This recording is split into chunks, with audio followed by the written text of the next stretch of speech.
Antigo procurador adjunto da República vai a julgamento acusado da prática de homicídio frustrado e ofensas corporais. Segunda fase da Operação Trabalho Digno arranca hoje com a inspeção dos setores da construção civil, obras públicas e mineiro. Angola, boa tarde. A informação sobre o que acontece em Angola e no resto do mundo. Agora, no Hoje Notícias.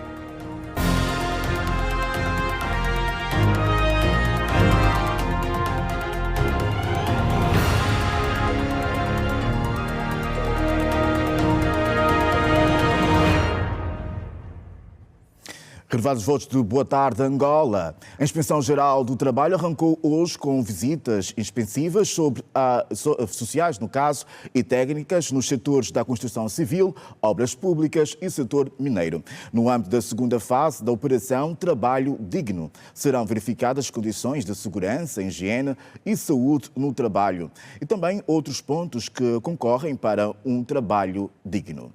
A jornalista Fernanda Gonga vai acompanhar esta atividade. Fernanda, boa tarde. Por favor, partilhe connosco quais são os detalhes desta operação.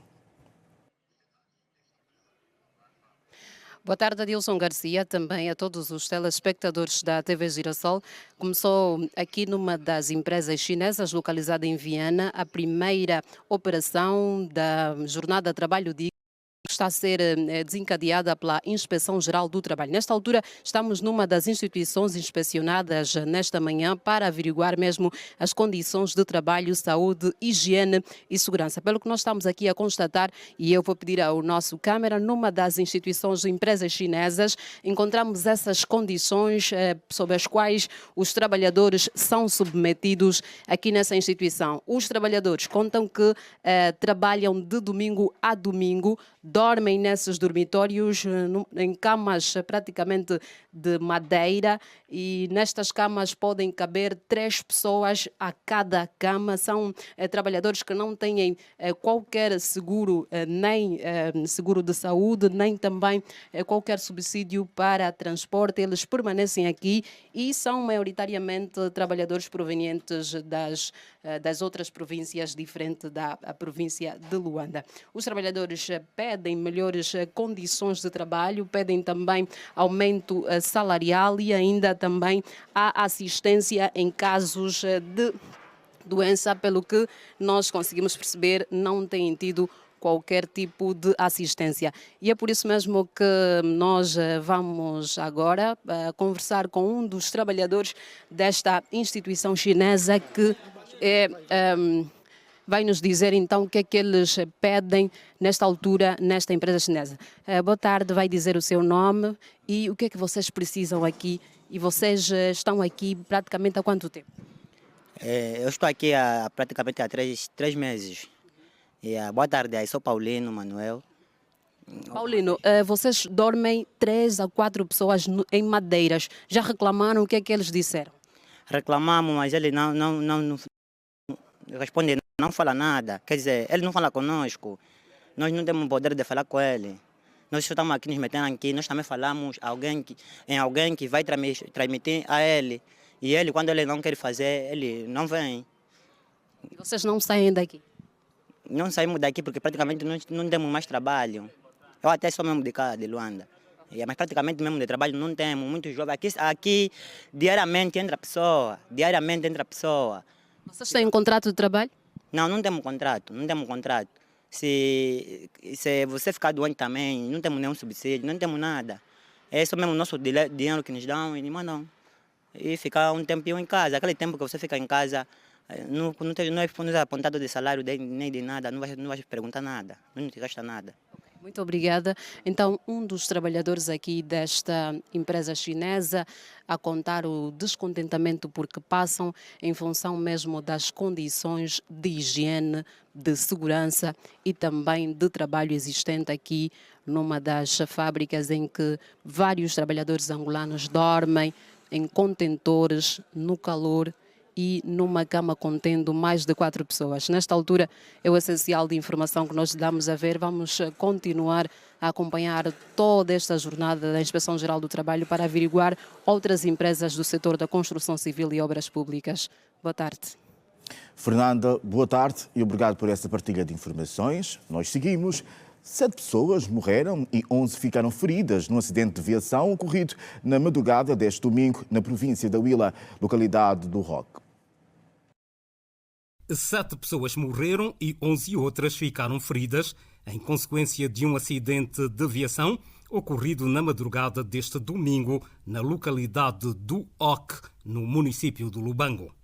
Segundo o porta-voz do Comando Provincial da Polícia na Huila, José Nongava, uma carrinha que transportava mercadoria e passageiros despistou-se e capotou em seguida na ponte sobre o rio Oque, depois do motorista ter perdido o controle da mesma. Pelas 3h10, na Estrada Nacional 105, registrou um caso de acidente que vitimou 7 pessoas e 11 delas, a esta altura, encontram-se feridos e hospitalizados no Hospital Dr. António Agostinho Neto, na cidade de Lubango. Estamos a falar de um despiste e, consequentemente, um capotamento.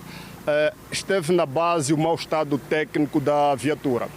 A viatura, ao aproximar-se ao rio, à ponte sobre o rio Oque, o condutor não conseguiu mobilizar a sua viatura e despistou, tendo capotado e provocando assim, infelizmente, aqui o comando lamenta por esta perca de vida. Os 11 feridos foram evacuados para o Hospital Central do Lubango, onde recebem cuidados médicos, entre os quais o motorista, um homem de 37 anos, que fala das causas do acidente. Eu ouvi do que do Caluquembe, ao descer no que naquela descida da ponta do Oque, então perdi os travões e ali despistei. Era na curva, não consegui como entrar na estrada e despistei. O carro anda com o outro, então eu também sou motorista, mas o carro tem o próprio motorista. Então, quando chegamos no caminho, ele também ficou cansado que não recebe lá volante. Então, o caminho também ainda sou novo, sou visita, não domino bem do caminho. Então, é aí que aconteceu. O médico cirurgião interno do Hospital Central do Lubango, Agante Zola, disse que a maioria dos feridos têm ferimentos ligeiros e que apenas um encontra-se em estado mais grave e no bloco operatório. Não podemos avançar porque ainda estamos a atender, ainda estão chegando. Então só no final, quando acabarem de chegar todos, é que teremos o total. Mas de todos os que recebemos até o momento, estão todos estáveis, com exceção de uma paciente que teve um trauma abdominal fechado, foi levada ao bloco operatório e no momento está sendo operada. O restante tem contusões leves e irão para casa todos hoje. Luanda já tem vacinas para atender a procura nas unidades sanitárias. Após um período de escassez, fonte ligada ao programa alargado de vacinação revelou em exclusivo à Rede Girassol que já há vacinas para as crianças de todas as idades. O programa de vacinação em Luanda está a avançar de forma geral, mas enfrenta dificuldades operacionais na rede primária de saúde. A coordenadora provincial do PAV, Programa Alargado de Vacinação em Luanda, explicou que, embora o programa esteja em progresso, há desafios significativos a serem superados a nível da rede primária de saúde. O programa de vacinação em Luanda vai muito bem, mas nós queremos atingir a excelência, melhorando os indicadores. E isso só é possível se a nossa rede primária funcionar conforme mandam as normas. E como bem sabemos, acabamos de realizar 2 rondas e a terceira ronda será de 6 a 7 de setembro. Felizmina Neto destacou que uma das principais dificuldades enfrentadas a nível da rede primária é a falta de registro das crianças, o que tem impactado a eficácia da campanha de vacinação. Eu acredito que temos os indicadores, não aqueles são, não é, os esperados, porque tem havido uma falha no ato do registro. Nós temos instrumentos para a inserção da informação. Temos os livros de registro que funcionam nas salas de vacinação. A nível do município, temos o DHS2, mas no nível primário, nas unidades, para além dos instrumentos, temos também 2 plataformas, que é o IOTA e o Rodivo. Apesar destes desafios, a coordenadora do PAV assegurou que a província de Luanda já tem disponível um estoque suficiente de vacinas para todas as idades, após um período de escassez este ano. Tudo passa por gestão, por um lado.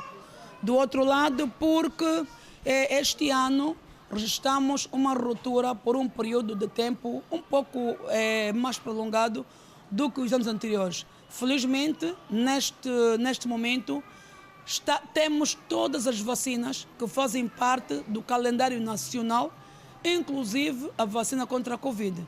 Portanto, cada angolano, cada família, cada mãe, cada cuidador de criança que esteja em Luanda ou em Angola de uma maneira geral, as unidades de saúde já têm todas as vacinas do calendário. Portanto, levem os nossos pequenos, as grávidas obrigatoriamente devem fazer as vacinas contra o tétano na consulta pré-natal e as nossas parteiras aproveitar o primeiro contacto que a grávida tem com a unidade para vacinar, sobretudo para a prevenção do tétano materno e o tétano neonatal, que tem sido a preocupação da saúde pública.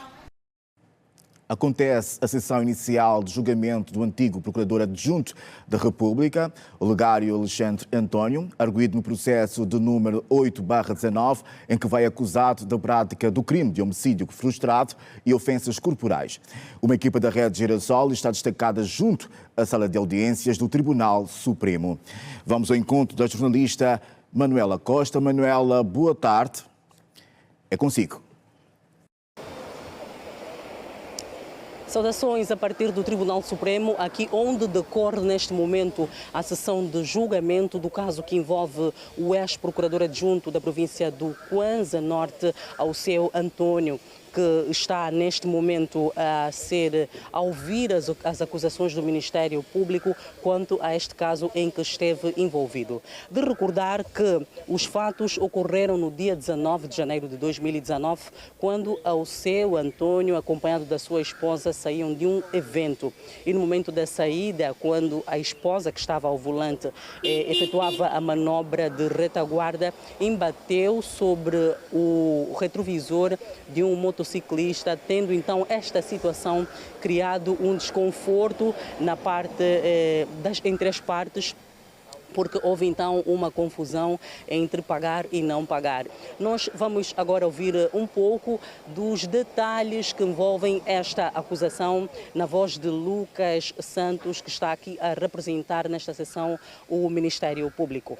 Tendo em conta o valor calculado, a esposa do arguido Alceu prontamente disponibilizou-se em pagar o referido montante para resolver o problema. Quinto, infelizmente, a sua intenção não foi concretizada porque o arguido não concordou com o preço estipulado pelos motoqueiros. Sexto, ato contínuo, visto que já era tarde, ou seja, pela hora, os estabelecimentos comerciais se encontravam encerrados, o arguido sugeriu ao ofendido que fossem ambos até a uma loja de venda de acessórios, com o propósito de obter o contacto telefônico publicitado na parte frontal da mesma, no sentido de ligarem ao proprietário do estabelecimento, a fim de obterem o preço real da peça. Sétimo, no entanto, a sugestão do arguido foi acolhida pelo ofendido gaúcho, motivo pelo qual convidou seu amigo Bento Fernandes, também conhecido por PD, ou melhor, Dom Si, identificado a folha 17, para acompanhá-lo até ao local. De imediato, subiram ambos na viatura, com o arguido ao volante, ladeado pela sua esposa, que estava sentada no banco oposto, vulgarmente conhecido como lado do pendura. Oitavo, depois de percorrerem aproximadamente 10 metros de distância, Alceu travou o veículo de repente e desceu do mesmo. Enfurecido, alegando que sentiu o arremesso de um objeto não identificado contra o vidro traseiro da sua viatura. Nono, no exterior da viatura, sacou uma pistola de marca Jericho, canal 9 milímetros, com o número 4430-6107, devidamente registrada e examinada, conforme folhas 89 dos autos, que trazia à cintura. Empunhando-a, efetuou um disparo em linha horizontal contra o arguido de aproximadamente 15, contra o grupo, perdão, de aproximadamente 15 motociclistas que se encontravam parados próximo da paragem dos taxistas, junto à Casa da Juventude. Aqui as palavras da parte do Ministério Público, que faziam aqui a apresentação da leitura da acusação que envolve o ex-procurador adjunto da província do Kwanza Norte, Alceu Antônio. Lembrar que neste caso também vão contar nos próximos dias com aqui as declarações de 5 declarantes que estão neste processo e que vão poder aqui também apresentar outros esclarecimentos para poder-se chegar à verdade sobre este caso. A partir do Tribunal Supremo, as imagens são do Song Magalhães e Manuela Costa, e nos próximos serviços informativos da Rádio Girassol traremos outras incidências acerca deste julgamento que decorre aqui. Boa tarde. Manuela, boa tarde. O surgimento de 3 novas províncias vai exigir do Executivo um novo esforço financeiro para fazer face aos desafios que se impõem. O tema foi movido também e discutido em análise na edição do Domingo Notícias. A nova divisão político-administrativa pressupõe o nascimento de mais 162 municípios, elevando para 326 3 províncias, o que significa que serão nomeados novos governadores, vice-governadores, administradores municipais e muito mais. São questões que vão obrigar a um esforço maior em termos de finanças públicas. O professor universitário Daniel Tendo aponta alguns desafios que surgem com o aumento de novas províncias. Há aqui aspectos, em termos de execução financeira, mais do que gastos com aquilo que é a execução do orçamento propriamente dito, em termos de, por exemplo, necessidades sociais. Existe também necessidades com o novo pessoal que deve dar respostas às tarefas desta nova província. Existem ainda despesas também com as infraestruturas que deverão ser implementadas nesta nova província. Os dados, por exemplo, indicam que dos mais de 320 municípios, cerca de 22 municípios não têm infraestruturas para tal. Ou seja, o Estado terá que construir. Aliás, o ministro disse mesmo que vai agora ser criada uma equipe técnica para instalar. Exatamente. O governo garante que no próximo Orçamento Geral do Estado as 3 novas províncias já serão contempladas. No entanto, a questão que se coloca é de onde sairão as verbas para as novas unidades orçamentais. O analista político Luís Jimbo explica como se poderá agir numa primeira fase. Em princípio, deve manter o mesmo valor para a província e em função, aí sim, do orçamento participativo que definiu prioridades em todos os municípios, repartir este bolo no Luanda e Colibengo, tendo em conta as necessidades saídas dos próprios municípios e das comunas. E depois, para os novos municípios, entre aspas, como dizem os miúdos, é chutar, né? Vão-se chutar um valor administrativo para manter as infraestruturas e depois, uma vez criada a administração iniciar todo o ritual que a lei do OGE impõe para elaborar o OGE. Daniel Tendo explica que a nova divisão político-administrativa só terá efeitos positivos se for alterado o modelo de gestão pública. Tem que ser um modelo que faça com que o Estado seja mais eficiente sem necessariamente ter um número maior de pessoal. Ou seja, é muito voltado para resultado, muito voltado para aquilo que é a eficiência da prestação de serviço, recorrer a meios tecnológicos, recorrer a sistemas mais de descentralização do que propriamente desconcentração. Isso vai fazer com que tenhamos um modelo de facto eficiente, porque se for a replicar isto nós estaremos aqui a 3 anos a falar sobre os mesmos problemas, porque o Luís disse, são problemas da independência e a replicagem de modelos vai fazer com que estejamos a viver os mesmos modelos. Temos apenas uma nova divisão administrativa com a inclusão destas províncias, destes municípios. O perfil da liderança também precisa ser repensado, porque o nosso problema não é um perfil, não se trata, não é de natureza geográfica, ou seja, Angola não tem os problemas que tem, tendo em conta a realidade geográfica. O perfil da liderança também precisa ser refletida, porque o ministro disse algo muito interessante, que é uma efetivação da municipalização do Estado, dar a entender que, de facto, a vida faz-se nos municípios, mas só isso não basta. Nós precisamos de redefinir o tipo de servidor público, o tipo de liderança que estarão diante ou junto destes municípios, não só destes, como dos que já existem. Quanto à implementação das autarquias locais, Luís Jimbo entende que o país deverá optar por 2 modelos, sendo que nem todos os municípios têm as mesmas condições. Nós temos que repensar em infra-autarquia ou supra-autarquia, no sentido de conseguir envolver todos os municípios, cada um na sua velocidade. Aqueles que estão menos desenvolvidos nascem como infra-autarquia, dentro de uma autarquia. E aqueles que estão plenamente desenvolvidos nascem como autarquia. Isto agora que os deputados têm que discutir, não de gradualismo, alguns sim, alguns não, mas têm que quais que vão como autarquia e quais que vão como infra-autarquia. E não temos experiência sobre isso. Esse é outro debate mais, não é? Aposta na agricultura para ver no bloco a seguir. Volte connosco. Até daqui a pouco.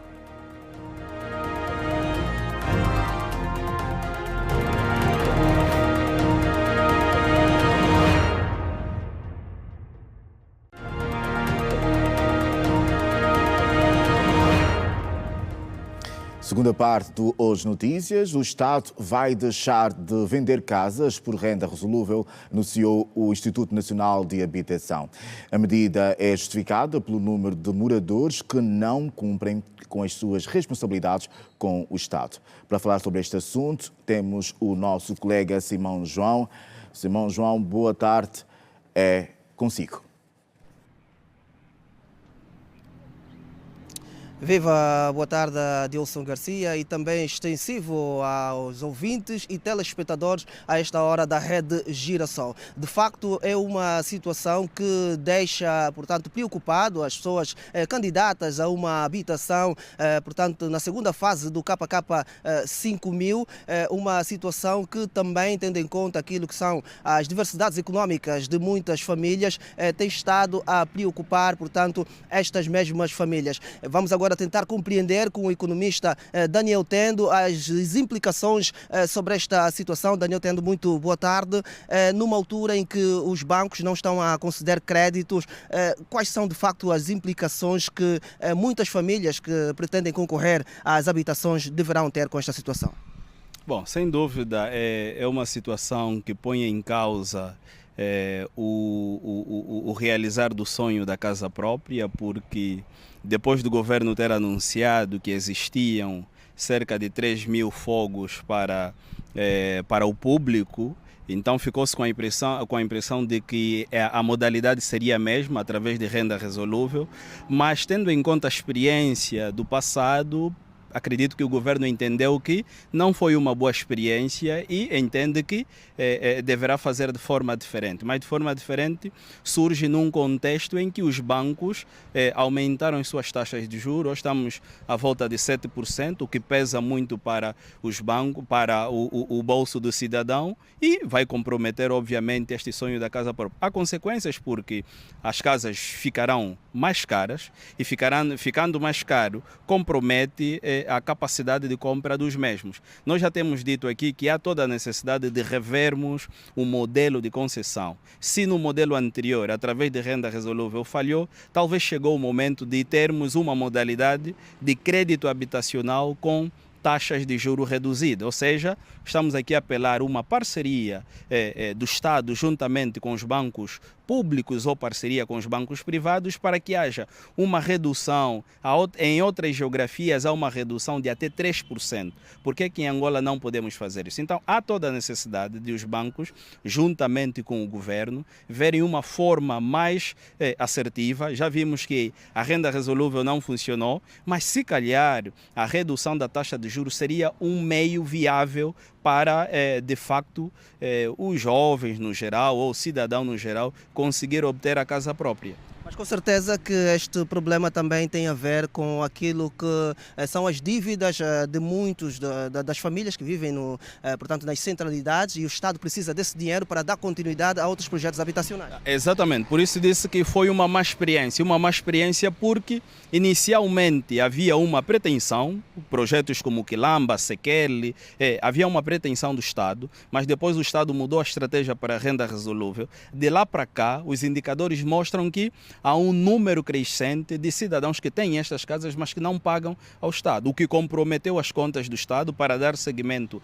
a outros projetos. Daí que desta vez o Estado entende que as habitações estarão aí disponíveis e todo cidadão com capacidade de compra vai recorrer sem necessariamente ter o modelo da renda resolúvel. É exatamente essa péssima experiência que certamente pesou na decisão do Estado de ter que ceder agora estas casas sem necessariamente recorrer à renda resolúvel. Daí que o apelo é que exista aqui um equilíbrio de interesses, o Estado, o setor bancário e o cidadão, através de uma redução de taxas de juros, para que, de facto, porque ficar também, já tivemos uma experiência que o Quilamba, por exemplo, quando foi construído, depois de 3, 4 anos, estava difícil a habitação, porque os cidadãos, as famílias no geral, não tinham capacidade de compra, teve que optar pela renda resolúvel. E desta vez, olhando este novo modelo, poderemos ter isso como consequência depois, ou seja, as casas estarão aí disponíveis, mas não teremos cidadão com capacidade para a sua aquisição. Como estratégia seria a redução da taxa de juros, uma negociação do Estado junto dos bancos privados e dos bancos públicos.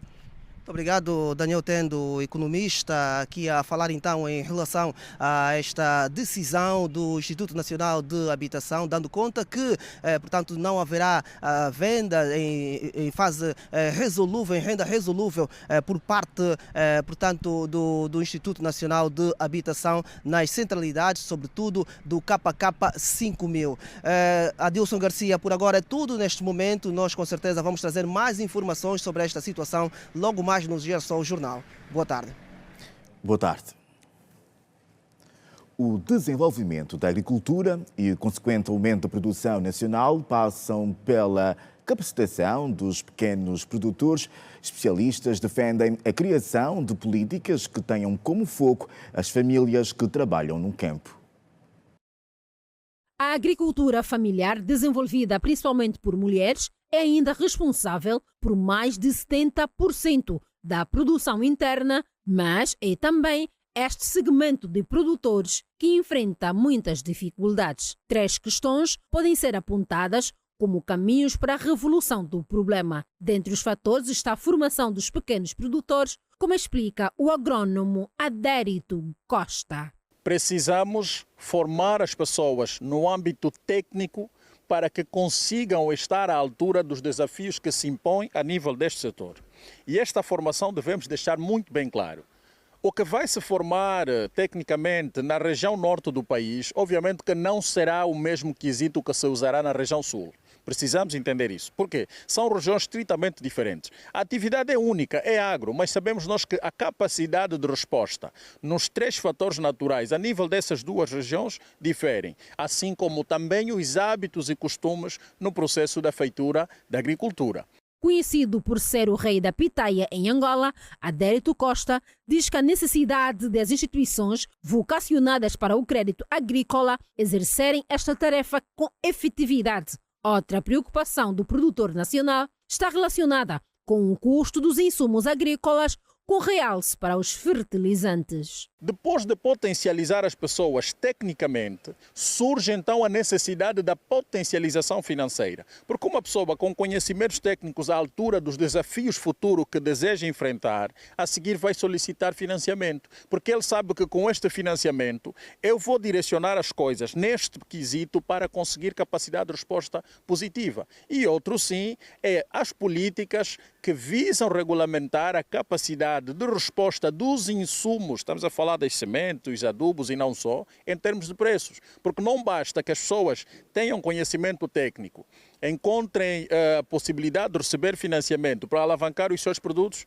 e o mercado, em termos de insumos, começa a vender a preços exorbitantes, o que depois vai pesar no quesito comercial e retorno do fundo de investimento. Já o economista Afonso Malaca afirma que o processo de diversificação da economia e o aumento da produção interna só será possível se forem criadas políticas públicas que tenham no centro das prioridades a aposta na produção nacional. As políticas públicas, que são as políticas que são gizadas pelo Executivo, devem ser sempre no sentido de incentivar o empresariado nacional, de criar um ambiente de negócio sustentável, um ambiente que permita com que as empresas aqui internamente tenham capacidade interna de produção, com custos competitivos a nível do mercado e que o processo de diversificação, que é uma das maiores decisões por parte do Executivo, porque o Executivo define como prioridade para os próximos anos o processo de diversificação, seja efetivamente um processo que se cumpra e que seja um processo que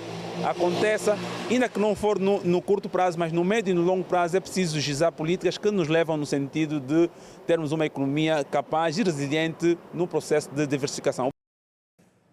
Angola e o Brasil analisaram o relançamento da parceria estratégica no domínio da agropecuária e do agronegócio durante o encontro de trabalho entre o embaixador de Angola, acreditado na República Federativa do Brasil, Manuel Eduardo Bravo, e o ministro da Agricultura e Pecuária do Brasil, Carlos Fávaro. O embaixador Manuel Eduardo Bravo garantiu durante o encontro que existe paz, estabilidade e segurança jurídica em Angola, fatores que propiciam um clima ameno para se investir com tranquilidade, e enalteceu os históricos laços de amizade e cooperação entre os dois países. O diplomata angolano manifestou ainda o interesse em agilizar o estabelecimento de parcerias público-privadas vocacionadas para a implementação de projetos que ajudem a criar a autossuficiência e a segurança alimentar. Manuel Eduardo Bravo enfatizou que a visita do presidente Lula a Angola em agosto do ano passado abriu um novo capítulo onde a agricultura constitui um eixo fundamental para a realização da Revolução Verde. Por seu turno, o ministro da Agricultura e Pecuária do Brasil, Carlos Fávaro, reconheceu que Angola é um país de oportunidades e manifestou intenção de visitar Angola em dezembro do corrente ano, uma importante missão governamental e empresarial do Brasil para formalizar negócios, celebrar acordos e consolidar programas abrangentes no agronegócio. Segundo Carlos Fávaro, o tempo urge, mais do que falar é preciso ação, sinergia e processos, fazer conexões e colocar mãos à obra. Angola alberga a maior comunidade brasileira em África, estimada em cerca de 30 mil cidadãos. As atividades realizadas nos últimos 3 anos pelo Comitê Paralímpico Angolano passaram com uma nota positiva pelo crivo dos delegados presentes na Assembleia Geral Ordinária da CPA, realizada em Luanda. Os delegados de várias províncias do nosso país estiveram neste sábado em Luanda para escrutinarem e aprovarem as atividades realizadas pelo CPA nos últimos 4 anos. A Assembleia levou à mesa de discussão vários pontos com realce para aprovação dos membros da Comissão Eleitoral e a definição da data das próximas eleições no Comitê Paralímpico Angolano. Nossa preocupação essencial ao realizarmos esta Assembleia foi regularizar a nossa situação relativamente à aprovação dos nossos relatórios, portanto, quer de atividades, quer do exercício durante um mandato, deste mandato e os mandatos dos relatórios que estavam por aprovar pela Assembleia, apesar de terem sido sistematicamente discutidos, mas era necessário fazermos uma aprovação final. Portanto, hoje fizemos a aprovação do relatório de atividades dos últimos 3 anos do nosso comitê. O encontro definiu igualmente a data de 17 de dezembro do ano em curso como a ideal para a eleição da nova direção. Avaliamos também algumas outras questões. O Comitê Paralímpico Angolano, como qualquer outra associação desportiva, está sujeita a um processo eleitoral, portanto, que vai decorrer no final do ano. Também aprovamos quer a data, quer a composição da comissão eleitoral para as próximas eleições que se vão realizar, portanto, é a renovação de mandatos que nós pretendemos realizar até o final do ano. O presidente do Comitê Paralímpico Angolano, Leonel da Rocha Pinto, referiu que a parceria no âmbito da formação de atletas e dirigentes com o Comitê Paralímpico Chinês é uma das grandes conquistas dos últimos anos. Com isto, a direção, com o apoio do Ministério da Juventude e Desporto, decidimos, portanto, apresentar um plano estratégico para continuarmos a poder manter os níveis e a confiança que nos foi merecida para estarmos aqui, fazer o nosso papel. Tanto tenho a informar que assinamos um acordo com o Comitê Paralímpico da China. Este acordo vai nos valer muito, porque vamos desde a formação, o fornecimento de equipamento e a troca de experiência e poder aproveitar também a oportunidade de mandar tanto atletas como técnicos e os próprios presidentes também que precisam de formação. Vamos tentar tirar maior proveito deste acordo. Recordo que as eleições no Comitê Paralímpico Angolano estão marcadas para o dia 17 de dezembro deste ano.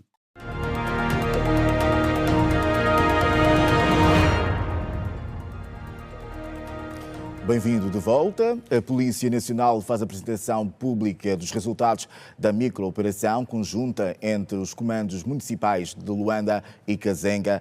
Entre os apresentados consta o desmantelamento, isso está correto, de um grupo de supostos marginais autodenominados os Turquias, protagonistas de vídeo que viralizou nas redes sociais, gravado no interior do cemitério da Mulemba, Cartoce, no qual os mesmos exibiam ossadas humanas e desviavam a autoridade do Estado angolano.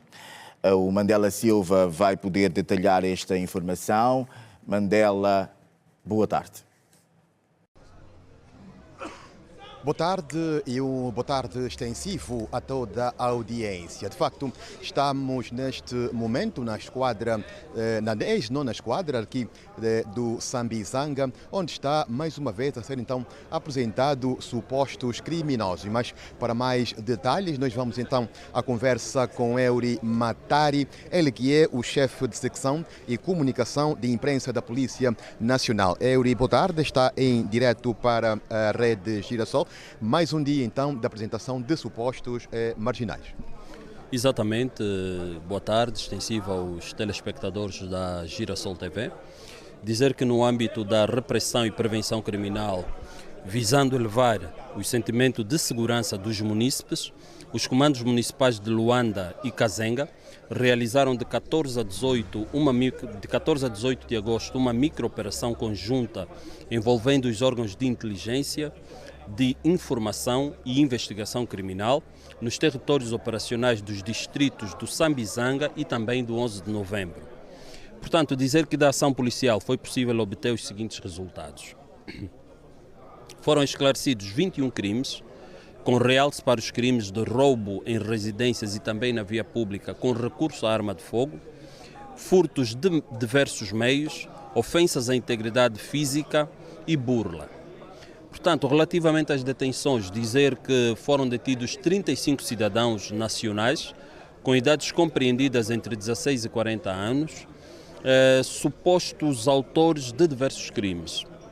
Relativamente às sequências investigativas, dizer que no período em referência foram realizadas várias sequências investigativas em cumprimento de mandados pelos dignos magistrados do Ministério Público, tendo sido possível a detenção de 9 cidadãos constituídos arguídos em processos crimes, ou seja, 3 cidadãos, 3 processos crimes no município de Luanda e 6 processos crimes no município de Kazenga, totalizando 9.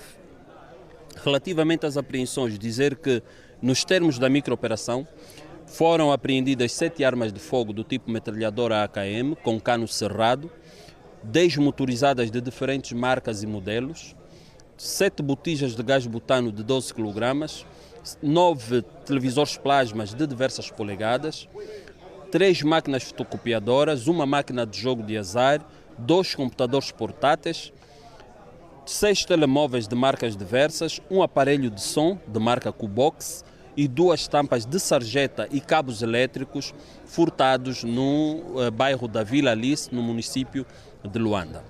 Relativamente ao desmantelamento de marginais, dizer que foram desmantelados na sua totalidade 4 grupos de marginais, dizer que em realce, ou seja, sublinhamos aqui o grupo Team Converse, com 4 integrantes detidos com idades compreendidas entre 16 e 19 anos de idade. Muito obrigado, Eury Matari, ele que é então o chefe de secção de comunicação e imprensa da Polícia Nacional, que estão aqui a fazer a apresentação de supostos criminosos ou marginais aqui na 9ª Esquadra do Kazenga. No momento, é então a informação que podemos passar desta atividade. Para mais informações, o caro ouvinte vai então poder acompanhar com maior detalhe nos próximos serviços noticiosos. Boa tarde. Boa tarde. Obrigado pela informação. Cerca de 68 milhões de pessoas na África Austral estão a sofrer com a seca induzida pelo El Niño, que devastou plantações e causou escassez generalizada de alimentos, de acordo com a Comunidade de Desenvolvimento da África Austral. A seca, que começou no início de 2024, impactou severamente a agricultura e as economias regionais. Líderes das 16 nações da SADC se reuniram na capital do Zimbábue para tratar de questões regionais, incluindo a permanente crise de segurança alimentar. O secretário executivo da SADC, Elias Magossi, declarou que cerca de 68 milhões de pessoas, ou 17% da população da região, agora precisa de ajuda. Apesar de um apelo de 5 bilhões para a assistência humanitária, as doações foram insuficientes. A seca, juntamente com o conflito no leste do Congo, é o foco principal da cúpula. Trabalhadores humanitários que trabalham com pessoas que fugiram do Sudão para o vizinho Chad soaram o alarme sobre o agravamento da situação humanitária na região de Darfur, no Sudão, onde a guerra criou condições próximas à fome.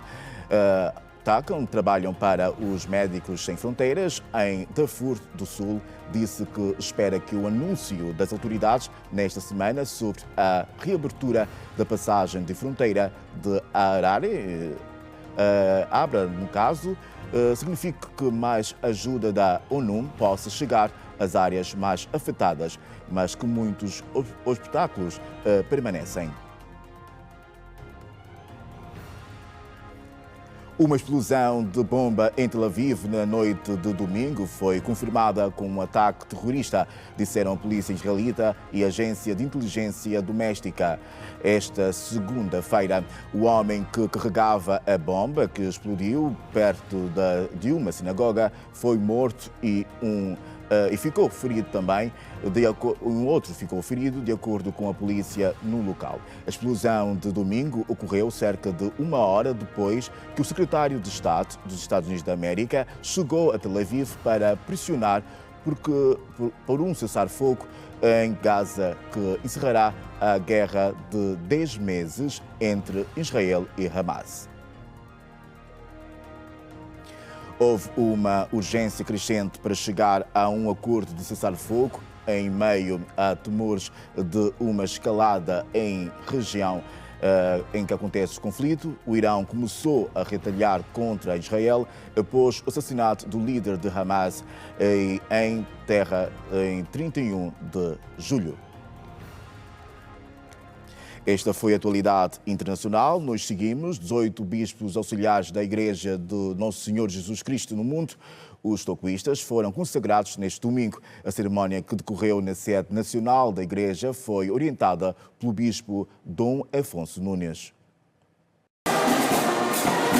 Os bispos foram consagrados neste domingo na Igreja de Nosso Senhor Jesus Cristo no Mundo, Toquista, numa cerimônia orientada pelo líder espiritual da congregação religiosa, Bispo Afonso Nunes. É a vontade do Pai e do Filho e do Espírito Santo para que, de facto, pudéssemos ordenar 18 bispos no mês de agosto, um mês importantíssimo para a Igreja, um mês em que aquele que começou este caminho, Simão Gonçalves Tocco, hoje, emanação do Bispo Afonso Nunes, quebrou as algemas em Portugal, voltando em África depois de 11 anos de exílio, voltou triunfalmente. É esse mês que estamos hoje a celebrar esse grande evento de ordenarmos 18 bispos, entre eles mais velhos e jovens, que vão agora dinamizar o episcopado para o sucesso da Igreja de Cristo na Terra. A ordenação acontece no mês em que Simão Tocco quebrou algemas em Portugal, um mês histórico para os toquistas. Os novos bispos vêm dinamizar o episcopado da Igreja Toquista, prestando auxílio ao líder espiritual, Dom Afonso Nunes. Nunca me sentirei descansado, mas sim fortalecido por ter mais, digamos assim, mais bispos que vão ao lado de mim a ajudar naquilo que é de facto o processo de edificação e reedificação da Igreja de Cristo que está em marcha. Por isso, também Cristo precisou apóstolos, Deus precisou anjos, o próprio Moisés precisou também seus auxiliares como Josué. Então temos de ter sempre pessoas ao nosso lado, à altura das responsabilidades, que sabem o que querem fazer, onde querem chegar, com quem estão, para que ao nosso lado, com a ajuda do Espírito Santo, possam, cada dia que passa, ajudar-nos a levar esse grande ministério que se vai expandindo ao mundo, que um bispo só não pode fazer, ainda que seja espiritual. Os jovens não ficaram de fora desta grande consagração. O líder da Igreja Toquista disse que estes serão os que poderão revitalizar a Igreja. Já havia feito essa promessa quase alguns meses atrás e nós tínhamos de caminhar para essa direção, que a Igreja precisa ser revitalizada. Os jovens têm de trabalhar com os mais velhos, enquanto os mais velhos já têm 80 anos, 70 e tal, tem de haver jovens de 35, 40, 45 até em diante, para que vão sucedendo. A sucessão no ministério tem de ser de forma, digamos assim, suave, normal, sem qualquer crispação, e por isso colocamos mais velhos, jovens também, vão aprendendo com os mais velhos, os jovens conhecem, têm a ciência, têm o conhecimento, os mais velhos têm a sabedoria, para que vão aprendendo, amadurecendo, até que chega a fase adulta, enquanto os pais vão saindo, os filhos vão sucedendo de forma natural, como eu disse já, para que o ministério, estou a dizer que vem mandatado para edificar uma igreja firme, sólida, que tem de enraizar, digamos assim, enraizar-se em toda parte do mundo, mas sobretudo ter raízes profundas que aguentam, suportam os ramos. E assim estão contadas as principais notícias de Angola e do resto do mundo. Boa tarde, Angola. Fique bem. Até o nosso próximo encontro.